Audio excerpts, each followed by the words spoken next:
வணக்கம், நான் உங்கள் சந்திரமோகன் வீணை அகாடமிலேருந்து டிஎன்பிஎஸ்சி குரூப் 4 எக்ஸாமில் மேக்ஸில் 25 உங்களை எடுக்க வைக்கிறதுக்காக ப்ரீவியஸ் இயர் கொஷினாக பார்த்துக்கிட்டு இருக்கோம். இப்போ என்ன கொஷின் பார்க்குறோம்னா, ஒரு ரேஷியோ அண்ட் ப்ரொபோர்ஷன்லேருந்து ஒரு சம்மு, ரொம்ப சிம்பிளான சம்முங்க. இந்த மாதிரி கொடுத்துருந்தாலே நம்ம என்ன செய்யலாம், இந்த முதல்லையும் கடைசியும் மல்டிப்ளை பண்ணணும், நடுவில் இருக்க ரெண்டையும் மல்டிப்ளை பண்ணணும்.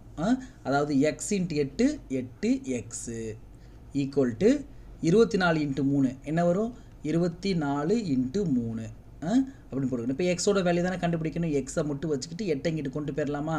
24 இன்ட்டு 3 டிவைட் பை 8. இப்போ 24 8 அடித்தா 1 8 8 3 24. அப்போ 3 இன்ட்டு 3 என்ன கிடச்சிருக்கு, 9. அப்போ எக்ஸோட வேல்யூ என்ன கிடச்சிருச்சு, நம்மளுக்கு 9 கிடச்சிருச்சு. அவ்வளோதான். அதாவது ஃபஸ்ட்டையும் லாஸ்ட்டையும் மல்டிப்ளை பண்ணணும். அதாவது 8 into x equal to 24 into 3 இப்படி தான் வச்சுக்கணும். சரிங்களா?